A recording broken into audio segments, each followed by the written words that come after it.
Well, we could probably get started. Just kind of give everything initial.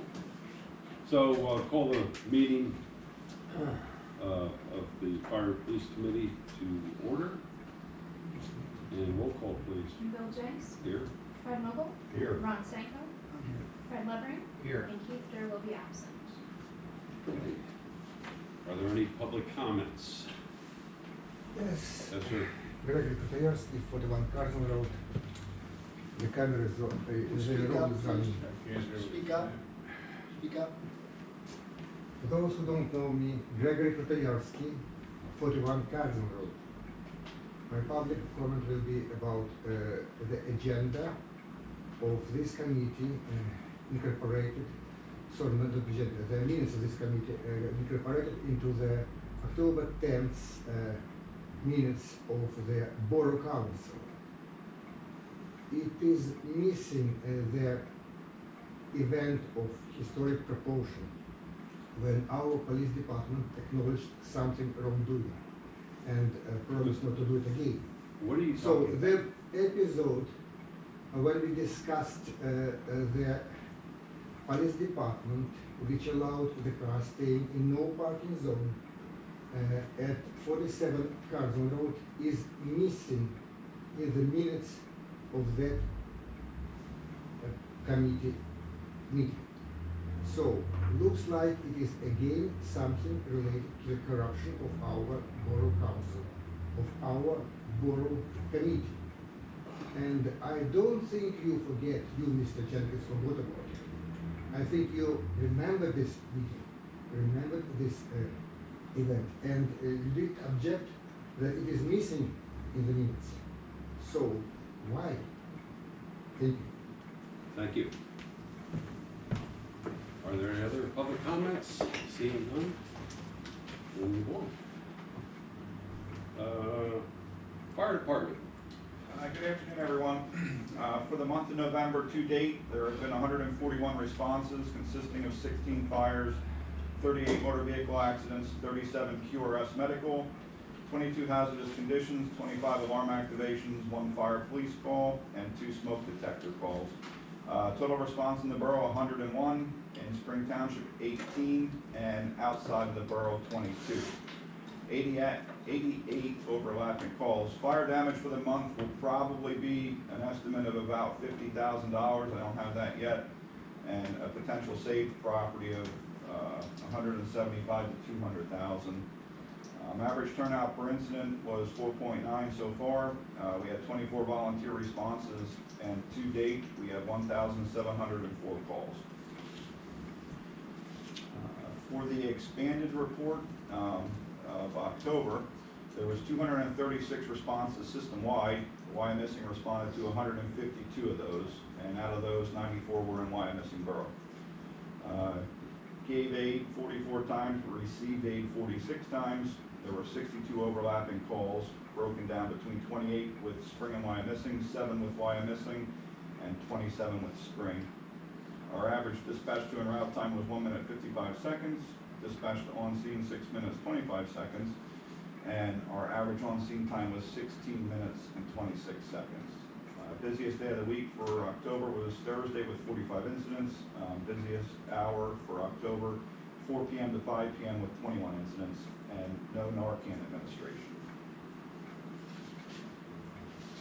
We've provided aid to Laureldale 3 times, Western Berks Fire Department 13, Mount Pleasant 1, Greenfields 3, Moton 3, West Reading 10, Muhlenberg 3, Shillington 2, Kemhurst 1, Cumru 3, and the City of Reading 2. That's all I have for reports. If anybody has any questions, and then I can talk a little bit about the fire last evening. I have on your first page, the number of calls total and how many were in Wyomissing, how many were in Spring. Why would you, and it seems consistent that the calls in the borough are significantly higher in Spring, which is a much bigger municipality. Why, what basically? I'd have to look at that. I don't know if that's the case, because I think, well, I shouldn't say that. that was in my other report that I gave. I would consist that to medical responses, probably predominantly, because usually there's only one medic truck that covers this area, and then 3 days a week, there's a second one, the one that's out of Wyomissing Station, that's a part-time truck, so that's only a daytime truck. Sometimes it's 5 to 5, sometimes it's 10 to 10, based off of their scheduling, sometimes it's 6 to 6. But that's just like a daytime truck. So when that truck is out of service, the truck that covers Wyomissing also covers West Reading. So there's a lot of call volume for medically related calls in West Reading and Wyomissing. So if that truck's busy and they go to second due because they don't have a second truck, then it would warrant a fire department response based off of the severity of the call. Where Spring, the Station 1 always has 2 trucks 24 hours a day, 7 days a week. Not that that station predominantly covers Spring Township, they cover Sinking Spring and other areas as well too. But there's usually at least at a minimum 2 trucks, and then during the day, sometimes there's even 3 or 4 based off of the call volume. But I don't know their scheduling details. So basically, medical. That would be my assumption. Thank you. Any other questions on the report? So last evening at 10:59, we were dispatched for a structure fire at 432 North Wyomissing Boulevard. The initial caller was calling from Sunoco, reported what they thought was a fire on a porch. As the units were responding, additional calls were received giving the correct address, because originally it was, I believe, 519, or it was a different address than what it was originally given to. And the reports of possible entrapment. So crews were on scene within 6 minutes, and the Wyomissing ladder truck was first there, and they immediately stretched the line, the good concept of the Quinn, because in this situation it warranted water on the fire versus doing anything else at that point. It's a 4-unit apartment building, it's 2 stories, and the fire was on the second floor porch, which was the only access in and out for the 2 second floor apartments. So basically, the people on the second floor were stuck in their apartments. The fire started on the outside, did extend into the inside, and between Wyomissing's crew and Reading Ladder 1's crew, they brought 2 adults and a child down off of the ground ladder from the second floor window. And then once the fire was knocked down, they assisted another adult resident out because he had some medical issues and it would have been dangerous to bring him down off of the ladder. So currently the fire marshal's there, he's still investigating. Doesn't appear to be suspicious in any way, shape, or form at this point. And, you know, we had assistance from the police department as well as Public Works because everything got icy real quick. So at this point, I'm estimating, I mean, Troy will give a final detail, but from being there last night, thinking there's probably about $50,000 worth of damage. And then, like I said, potential of a safe property of $175,000 to $200,000 based off of our calculations. The 3 adults and the 1 child are in the care of the Red Cross. We put them in contact with the Red Cross for housing. The single adult occupant of the front first floor apartment went with other family members, and the back first floor apartment was vacant at the time. So crews really did a good job last night. And while that was going on, there was additional multiple calls came in at the same time. So as I was coming in, I diverted to, I think it was Berkshire Boulevard someplace, a bunch of water flow alarms. So I'm not sure if it was attributed to the water we were flowing off the hydrants on North Wyomissing Boulevard. The other one was at Country Meadows. And then there was another call in West Reading in that time frame or whatever that were handled with mutual aid companies. But everybody did a good job. There were no injuries to the civilians, no injuries to any of the firefighters. Good job, yeah, I drove by there. Yeah, everything's from the back. I mean, you really have to be in the back to see the damage. That's right, Yeah, I know. Yep, that's where all the damage was in the back, the sides. They popped out like a gable vent in the front of the house to get the smoke out of the attic. Very good. Would you say that there would be any appreciable difference if Wyomissing and Spring are not working together? No, I don't think so, because, I mean, realistically, with the proximity and the mutual aid agreement, they're still gonna be gone. So they're still gonna be getting there at the same time. Mutual aid companies are coming in. Structured fire responses is still gonna warrant the same amount of apparatus and the same amount of people coming. The times aren't gonna change. That shouldn't change, because again, we have the countywide mutual aid agreement in effect, and based off, I created the run cars for Wyomissing, and they were put together based off of distances. It's kind of a convoluted thing, because, so we have 4 primary box districts in Wyomissing, and then there's additional boxes for like higher occupancies and stuff like that within those 4 box areas. So the county doesn't want you to have 100 of run cards or whatever, box cards. So what I did was took the center of that district, and then I mapped out based off of, from the stations, of where the response times were. So that's how the run cards were based for spring and Wyomissing. There's other people that don't do that way. But to me, that's the only way you can do it, based off of at the center of that district. So, you know, there may be some areas where, you know, maybe West Reading might be a mile closer, but the statistical data of having cruising station and getting out immediately is that's where you're making up the time, because you don't have to wait for people to respond to station, get a truck, and then get there. So that could take a 4-minute delay for somebody to get to station before they can get out, where, you know, the staff stations are on the road within a minute. So if our department responded to an incident, whether it was this one we're talking about or anything else, and it turned out that we needed more help, and it went to mutual aid, would have that delayed anything in responding to that fire? No, majority of the calls, we do get, well, it depends on what the call is. So for a structured fire, we're always gonna get mutual aid.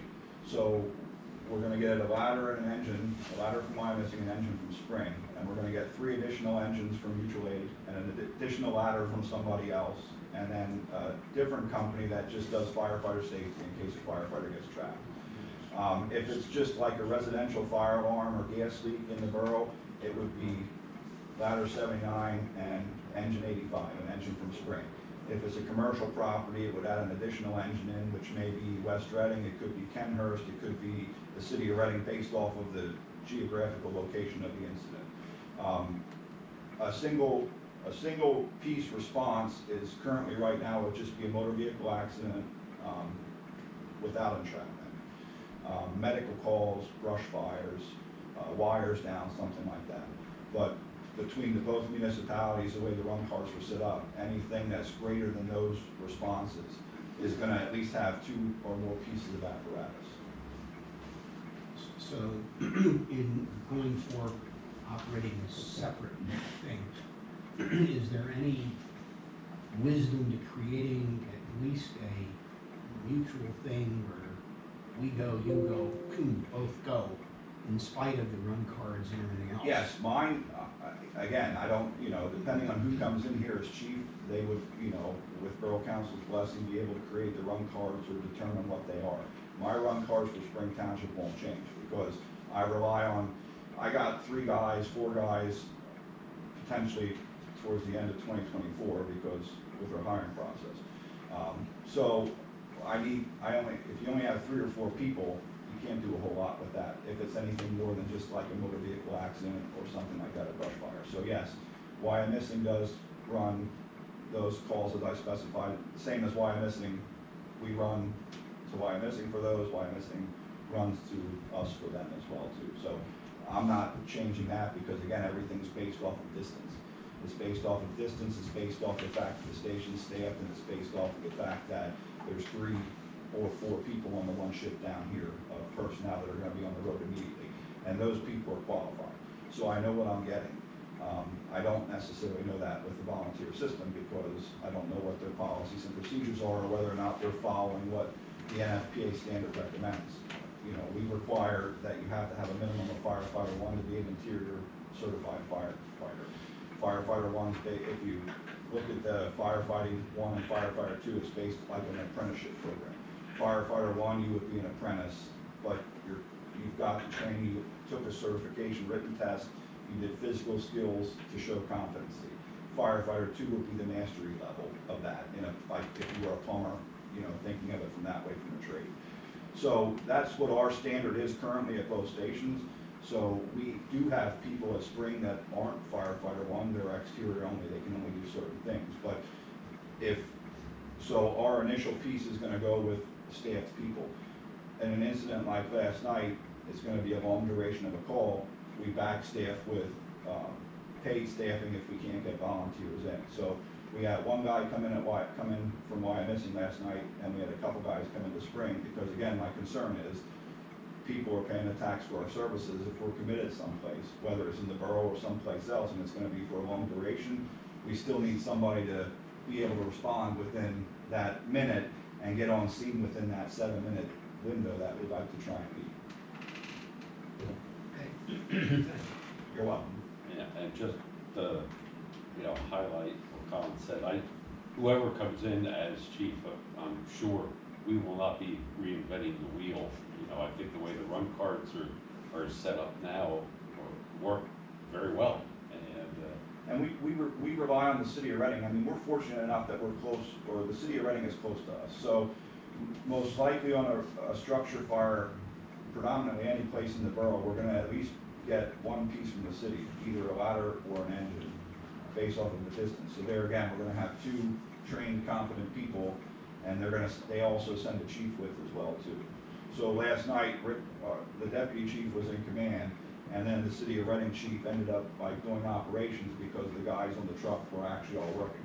Not that the captains couldn't do that, but when we take one of those people out to do a command function, now we don't have 2 people to do, because everybody has to kind of work in pairs.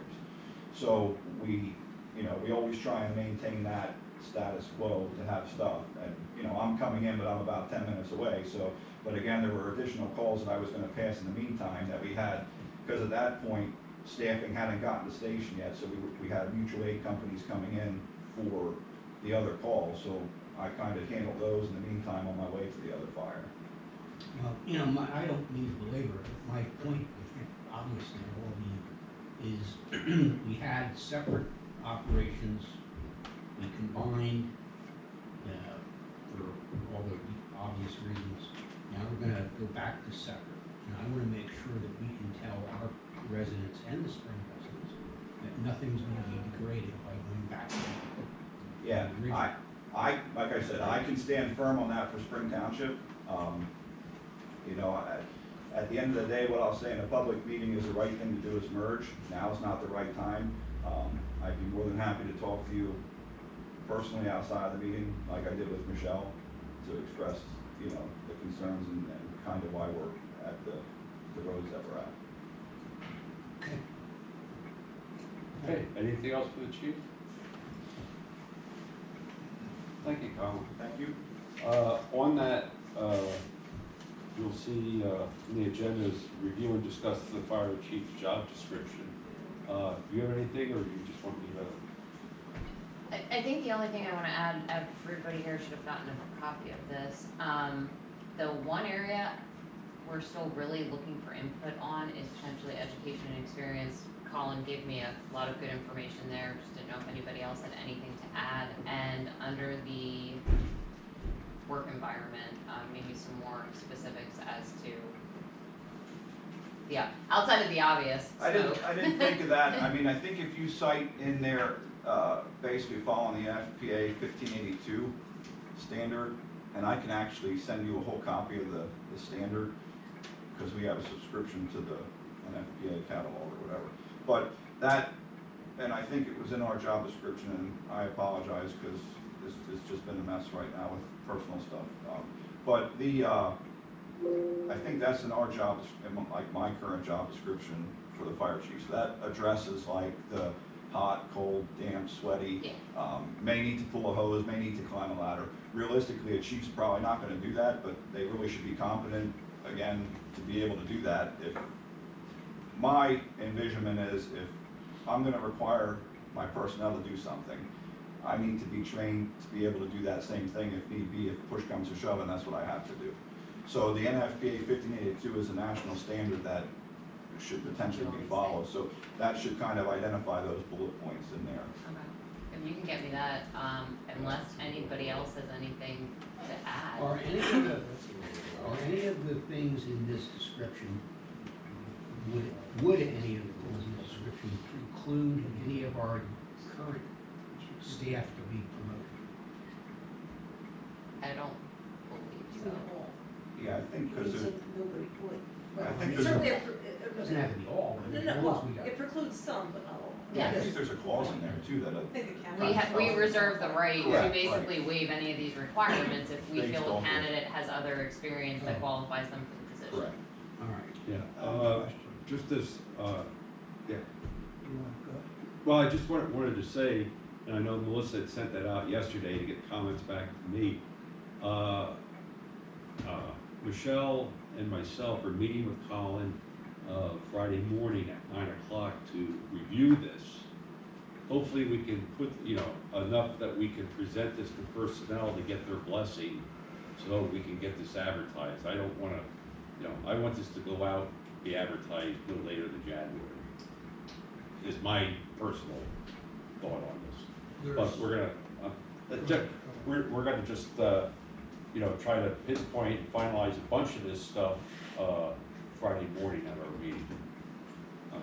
There's a statement I would recommend be added to tie this to our civil service regs. And the statement I would recommend would be that the candidate or the position may be subject to a non-competitive civil service examination at the discretion of the Borough Council. I think that should be disclosed in the job description. Can you repeat that one more time? I wasn't writing fast enough. The Non, pos- subject to non-competitive civil service commission. Council's discretion. There's gotta be something after commission. I think you said at council's discretion. Yeah, at council's discretion would be the end of the statement. But it doesn't make sense to say the position may be subject to the non-competitive civil service commission at, The sole discretion of Borough Council. There's verbiage in there now. I didn't For think the that was in commissioner.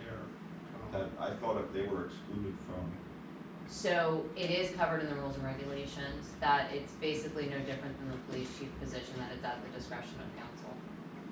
Yeah, that's right. And maybe with that language use the same one.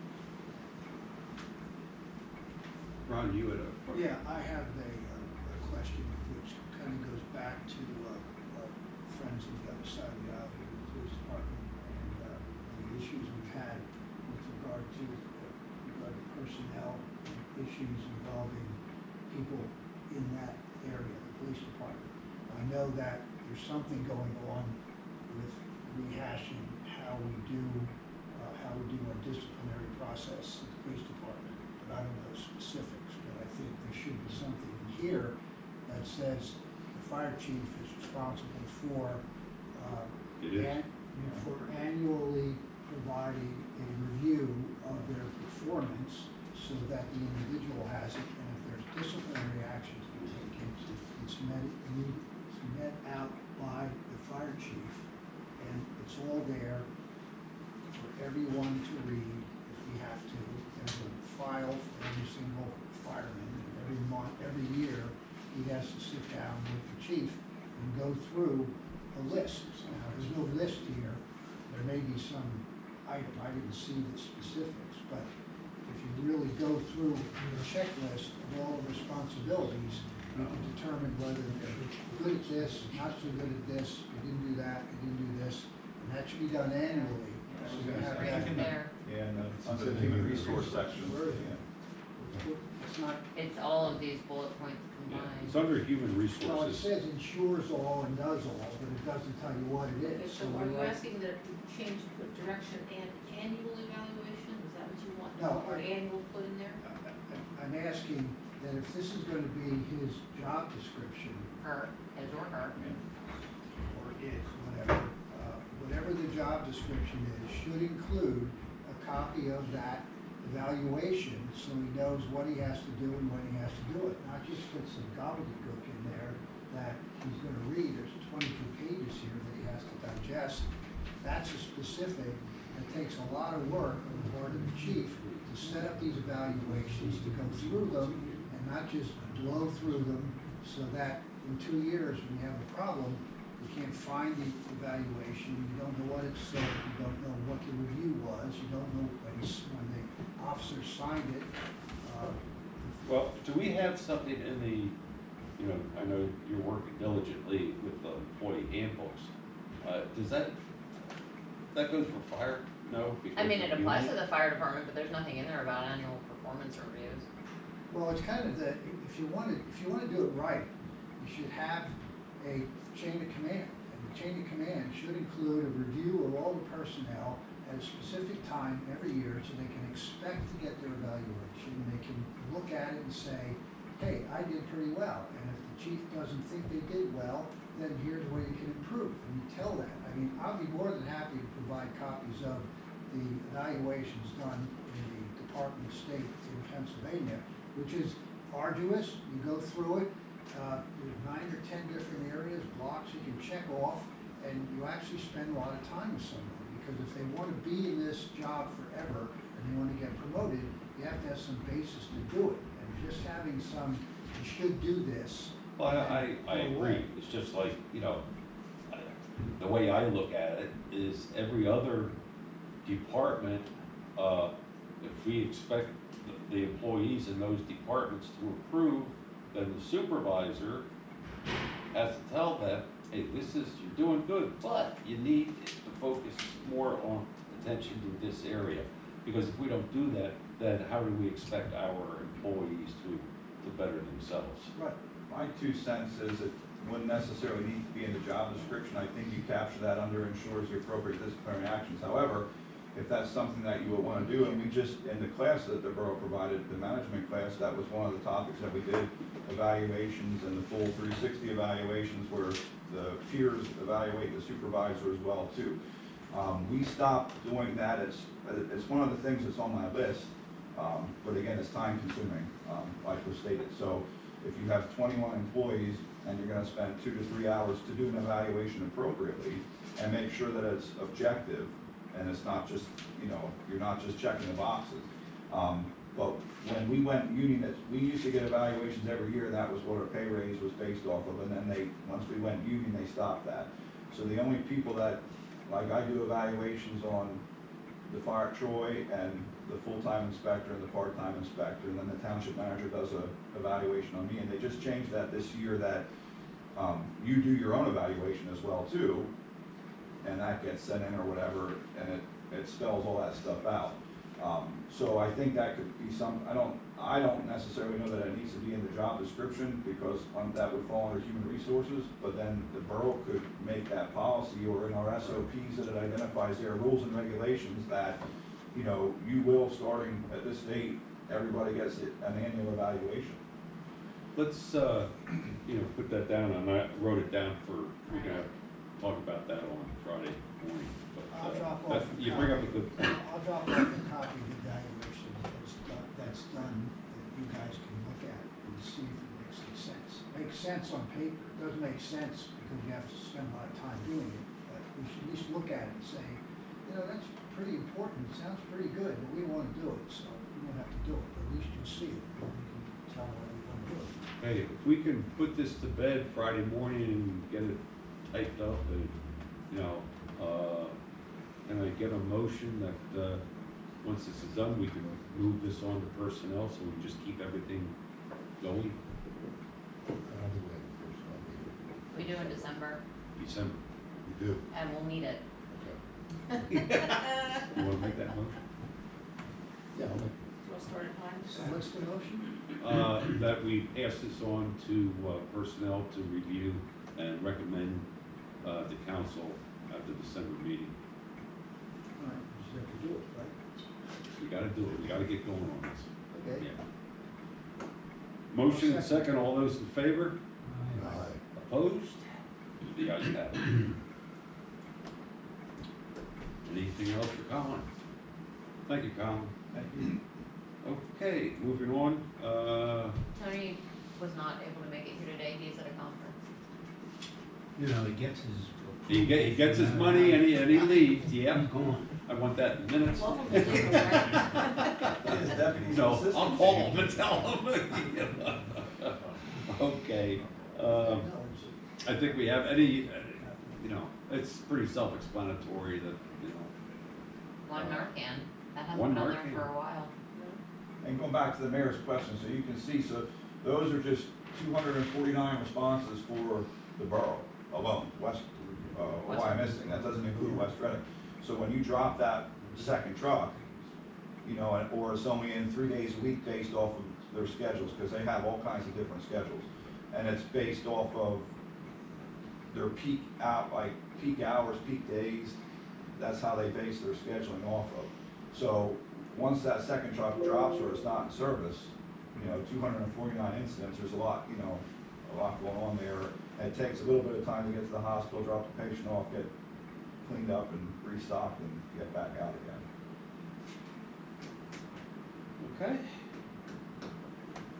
Okay, moving on to the police department. Good afternoon, everybody. I'm got a light day today. I want to first start off by officially introducing Lieutenant Paul Bauer. Congratulations.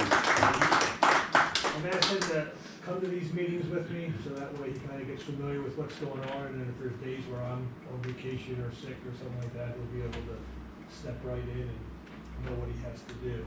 Just a word of advice, next time there's a gas leak, send somebody in with a match, not a flashlight. Okay. Gonna volunteer? Everybody out there. Yes. The borough president. Start by advising that we received the annual request to hold the Armed Forces Day Parade. They're asking for it to be held on the 18th of May of 2024. What it basically does is it stages here in Wyomissing along Penn Avenue, but the parade starts at 8th and Penn, runs through West Reading, along Penn Avenue, and then works its way back down towards the hospital. So it's not something that interferes with what's going on in the Stone House next year. So I would ask for a motion that that be approved and sent forth to council for final approval. Someone wish to make that? So moved. Motion and second, all those in favor? Opposed?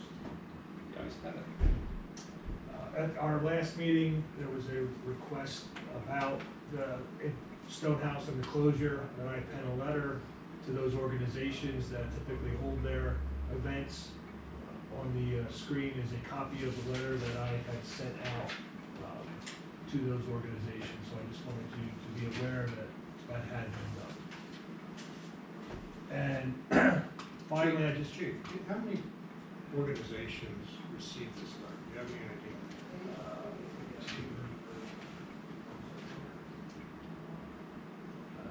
6 is what's coming to my, it may have been I more was just curious, ballpark.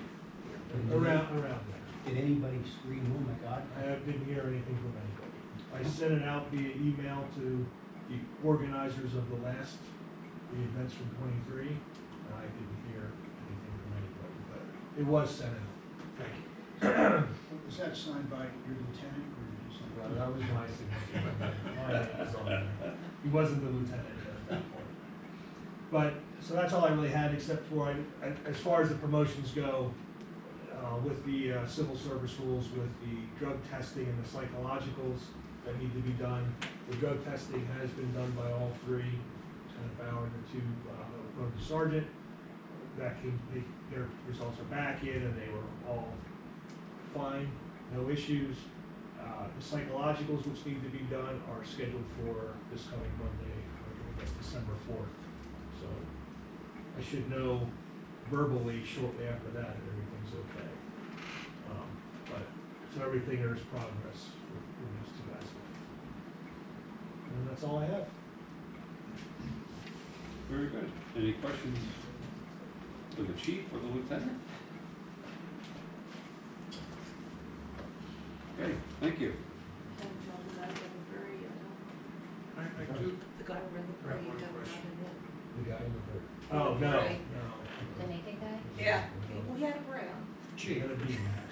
what, do you recall the timing on the special parking regulation up at the, That was, I notified Palmer yeah, that has ended, that they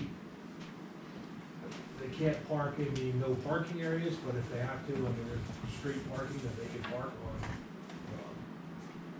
I haven't heard anything that there's been any issue since then. All right, so we're back to the original traffic regulation, and you haven't observed any issues so far? I have not, no. Okay, thank you. Yeah, that's a good point, because I was driving over there every day myself. You know, their parking lots are full, but I'm not seeing any issues on the streets, and I'm not hearing any complaints from the neighborhood, you know, about the parking, so, okay, great. Speaking of parking, on Hill Avenue, what is the timing of restrictions that we're gonna put up there? Don't make I was gonna say, I don't think that there's time restrictions, it's gonna be no parking at all times. I except mean, for the timing loading of zone. when that's gonna take. Well, I said to the borough manager that I would like to actually meet with her and Jim Babb out on Hill Avenue there, so we can talk about how it's going to be posted, so that it's clear to people as they are going over there to utilize those businesses. We just have not had the time yet, I think, with the holidays, so we need to schedule a time to go out there, because the ordinance was. it that was passed, approved. that was approved. Yeah. So we need to- What my point really is that I have been on Hill Avenue a lot of times, and I've never seen a problem. I think what. So, I mean, I'm just thinking out loud that if somebody wants to run into Felino's and get a cup of coffee for 2 minutes, I don't think it's a problem. You know, so timing, you know, restricting, you know, 10, 20 minute, whatever parking max, so that you're not gonna go into the gym place for, you know, an hour or something like that. That's not what the ordinance that was passed. I know, but I'm says. just thinking that I've just never seen an issue there, all the times I've been. It is when there's a tractor trailer that wants to park there to unload. And What really concerns me is since we approved the crosswalks mid-block, if we get a lot of cars parking then in front of those businesses as that area becomes filled with more businesses, that if we get a lot of cars parked there and people are coming out to get to their car that's parked on the parking lot across the street, those cars are gonna be, that are parked there are gonna be obstructing the view of the cars driving on Hill, so perhaps causing a safety hazard to those pedestrians that are crossing. So, that, you know, so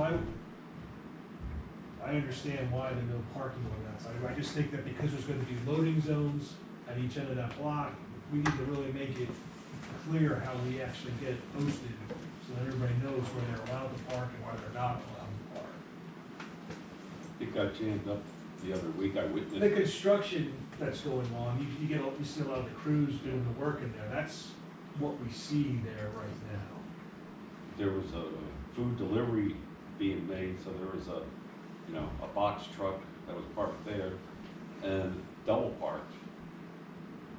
And then Stratix decided that they wanted to get one of their trucks in, and cars were coming the other way, and just things were a total mess. Because nobody wanted to give them back up, you know? Well, those are the things that happen when it's too difficult to figure out how we're gonna put all these people, the 20 people that wanna go to Pilates, and the 10 people that wanna go to lunch, and the 15 people that wanna go to sample the wine at the end of the block.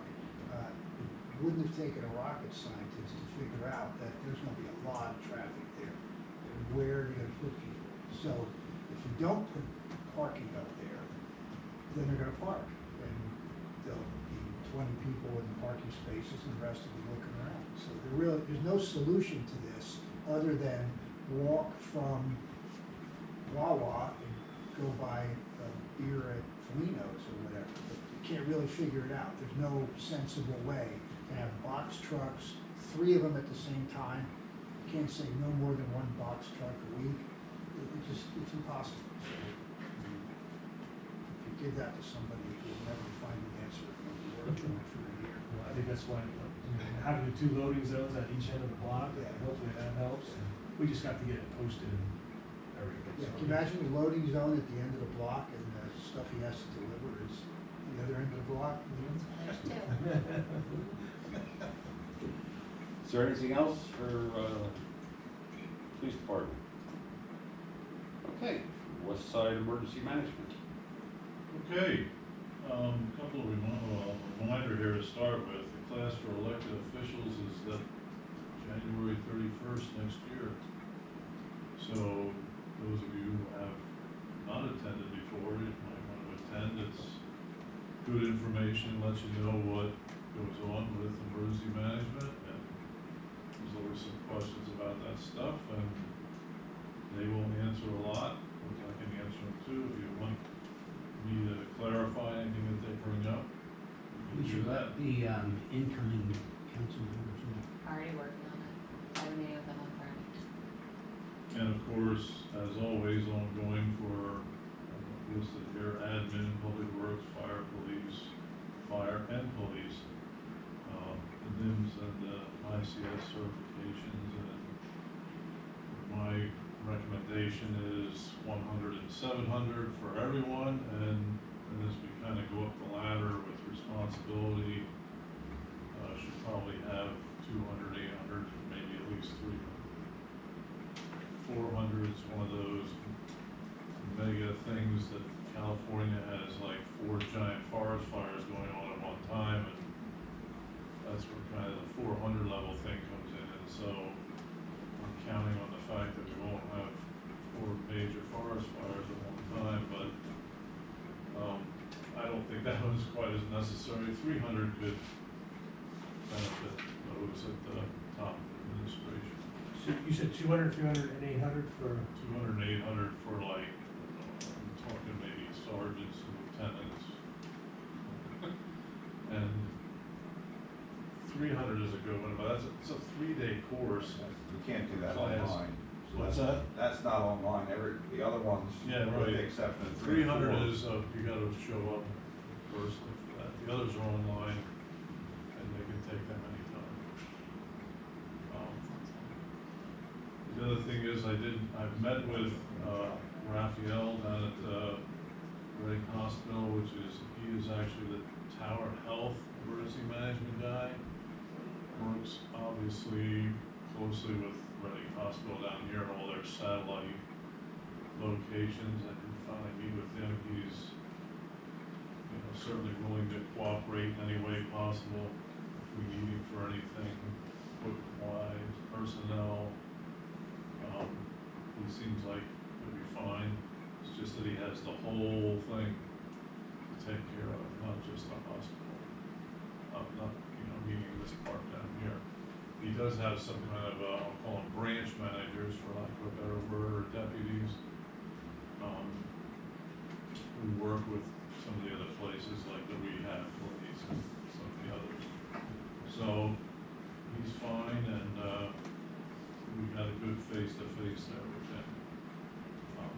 Did also attend, with a couple of the guys in Norfolk Southern, had an Operation Awareness and Response seminar and training session at their Fairless Hills facility, which is just off the turnpike north of Philly there, northeast Philly.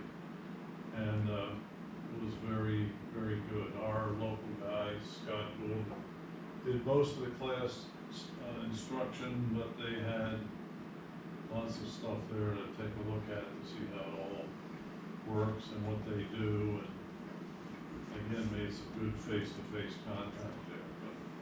But I was surprised it's their Conrail yard, and I thought Conrail was gone, but they're not. Conrail is a part of, or what's left of the big Conrail is just a small portion of it is owned by CSX and Norfolk Southern, as it turned out.